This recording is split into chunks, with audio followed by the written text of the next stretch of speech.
Reality of current times is that it is becoming more and more difficult for us Hindus to celebrate our festivals and follow our traditions. This year's Ganesh Chaturthi festival is a very good example to prove this. Public celebration of Ganesh Puja has been a feature in our country ever since it was started by Balagangadhar Tilak as a way to unite Hindus during the time India was under colonial rule. Since we became independent, it has become an occasion for people to come together in celebration and to foster a sense of communal unity. But in the last couple of years, the Indian state has used COVID as a pretext to clamp down on communal celebration of Hindu festivals like Ganesh Puja, Ramanavami or Durga Puja. Things have gotten worse this year with more repressive clampdowns on celebrations.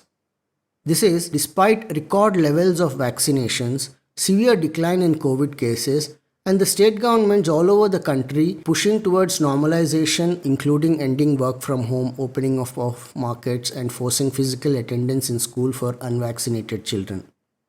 Hindus in several states like Karnataka, Tamil Nadu, Andhra Pradesh, Gujarat, and Maharashtra have had to take out protests to demand their right to practice our religion without being harassed by the government.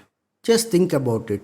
Public celebration of Ganesh Chaturthi was not prohibited even by the colonial British rulers. The current Indian state is more colonial towards Hindus than even the foreign colonizers. Of course, it goes without saying that there is no COVID restriction for secular festivities like elections and other political rallies with thousands of participants. Nor is there any restriction on celebration of non-Hindu religious festivals. If you remember, a couple of episodes back, I had highlighted how the Supreme Court had suo moto intervened to ban the Kavad Yatra in northern India, but did not bother to do anything when COVID restrictions were relaxed to allow Moharram celebrations in Kerala.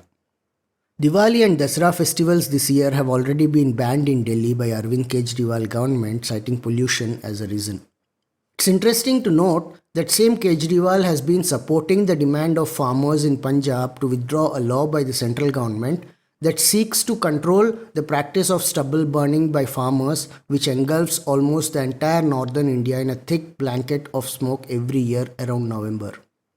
So it appears that in Kejriwal's view, burning of stubble by farmers in Punjab does not cause pollution, but Hindus celebrating Diwali is destroying Delhi's air quality.